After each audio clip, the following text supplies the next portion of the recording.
Hey guys, this is Mr. Petrosino. This is the fifth and final lesson on volume for the Schoology unit. Please, if you have any questions or comments or concerns, you can always send them to me through the individual messages or through the discussion forum. After this video in 2 days, you will have an assessment that will be all multiple choice just to not have any rounding concerns on everything we've done in this unit. This worksheet pretty much summarizes what you need to know.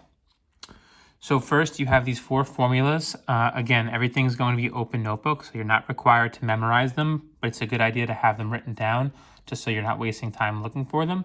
So we have rectangular prism, which is volume equals length times width times height. A cylinder, the volume equals pi times the radius squared times height. The cone, very similar formula, but we're throwing the 1/3 in front. So volume equals 1/3 pi r squared times height. And last, volume equals 4/3 pi r to the third power. Again, that third power, students typically make mistakes on. Make sure that you're changing that exponent. So let's start with 3 examples, just finding volume. So to the left-hand side, notice it's not telling you what the shape is. We just need to know the characteristics. That is a cone. So since that is a cone, we're going to use volume equals 1/3 pi times radius squared times height. Notice this line segment here is going halfway to the circle, so that's our radius, whereas a 6 is going to the entire length of the cone, so that's the height.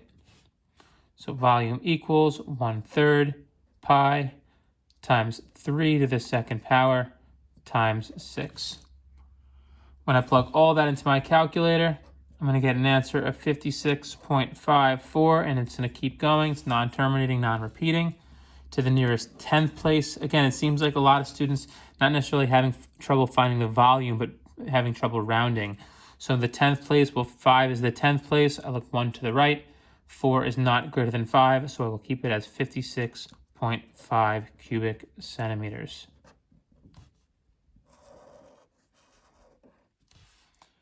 Looking at the second one, we have the volume of a sphere.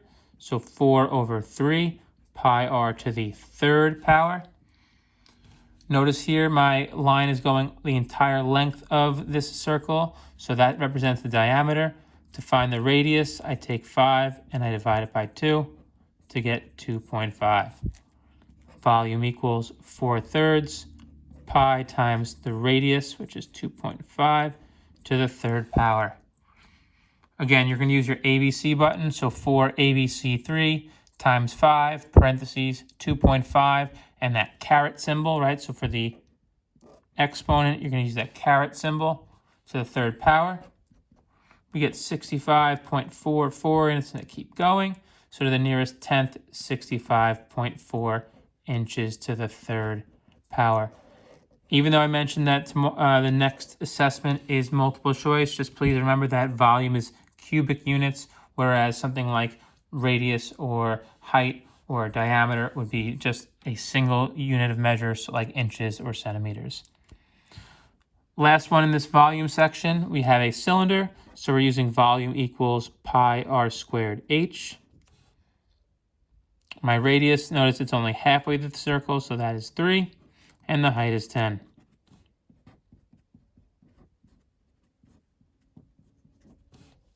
Multiplying that all into our calculator, we get 282.74, and it's going to keep going. Again, that 100th place is not 5 or more, so I'm going to keep it at 282.7. Just a quick comment, if you ever notice that I have any mistake in here, any type of calculation mistake, please let me know. I am human. In one of the last videos, I just made an adding mistake, and a student found that, so I appreciate that very much. So now in task B, here we have solving for the missing dimension. So we're going to be given the volume, but we want to find either the height or the length or width. And notice now we're rounding to the nearest 100th.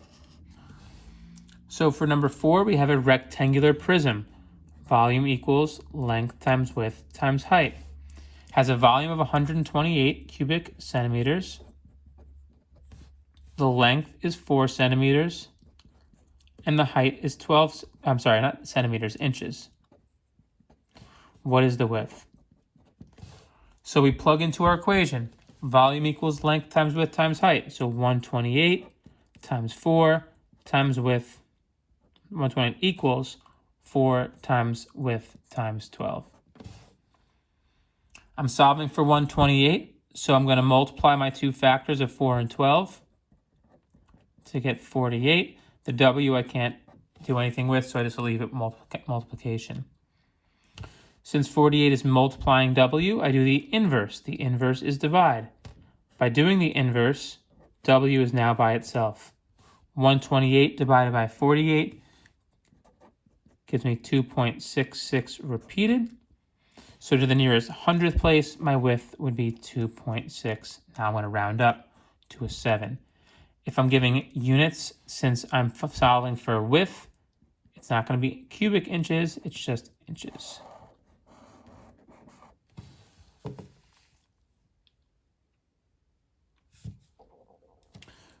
For number 5, here's where I'm going to make a revision. Again, now that I'm teaching you through Schoology, I'm really showing you the most important things that I feel need to be covered in this unit. So I didn't solve for radius in this unit, but I did solve for height. So instead of what is the length of the radius, we're going to cross that out, and we're going to write what is the height. Now, if I didn't make a change here, that'd be the easiest question in the world. The height is 5, but we're going to make that 5 the radius instead. Again, I am revising this question to solve it differently.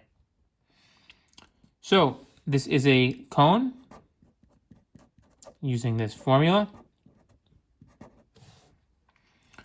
My volume is 240 pi, so that's going to go for V. Can't forget that pi symbol. Common mistake there, forgetting the pi. My radius, again, we're revising this question, so our radius is 5 to the second power, but we're solving for height. So first thing I'm going to do is I'm going to get rid of that 1/3. I'm going to get rid of that 1/3 by multiplying by its reciprocal, 3 over 1, 3 over 1. The third and the 3 over 1 cancel out. 3 over 1 times 240 pi gives me 720 pi. On the right-hand side, I can simplify the 5 to the second power. 5 times 5 is 25, times 5 times h. Notice how I now put the pi after the coefficient, all right? That's typically how you'll see it. I want to solve for the height. H is multiplying, so I do the inverse, which is divide. The pi's cancel out, the 25's cancel out, the pi's cancel out, and I divide 720 by 25. 720 divided by 25 gives me 28.8, in this case centimeters. Nearest hundredth, technically that would be 28.80 centimeters. Okay, means the same thing, but if you want to put to the hundredth place, you got to add that 0. You will not be asked to solve for radius on your assessment in the next lesson. You're only going to be asked to solve for height if you're given a cone or a cylinder. Okay, so that's a major revision. Let's turn it to the back page.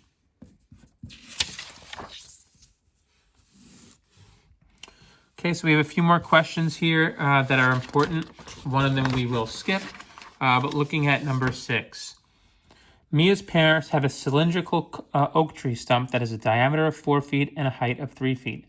How much does the stump weigh if the average weight of an oak is 55 pounds per cubic foot? Again, a lot of information here.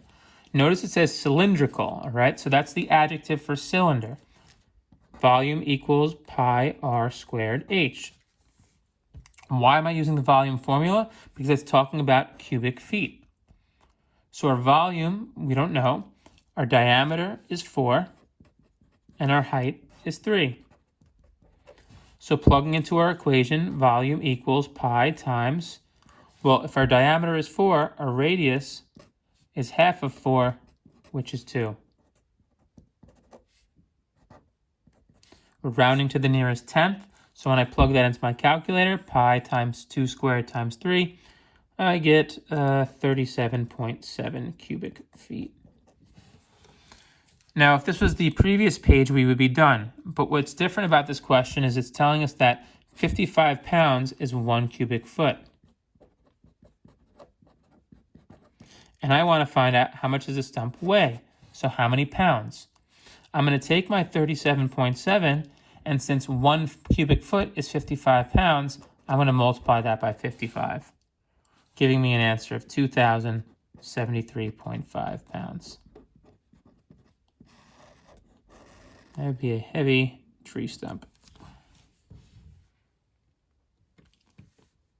Again, notice the only added step here is that I have a conversion.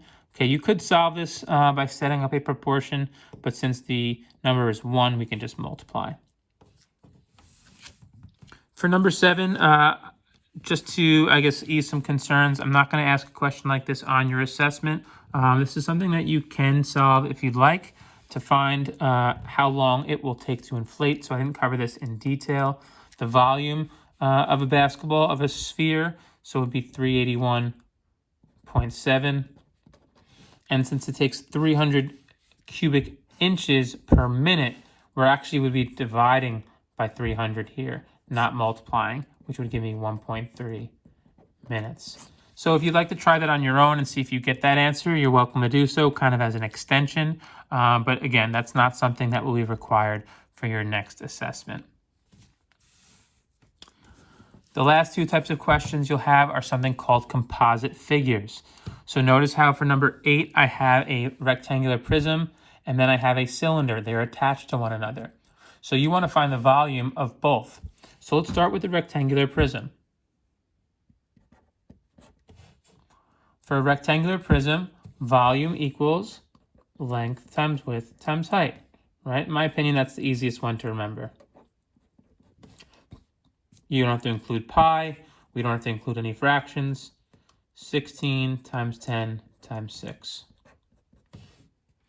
Multiply that in our calculator, 960 cubic inches. Now that we know the volume of the rectangular prism, right? So 960 cubic inches can fit inside that shape. Let's find the cylinder. Volume equals pi r squared h. Now, some of you may have this formula memorized by now, but again, everything is open notebook. You're not required. Don't worry. Here, my radius is 5 and my height is 15.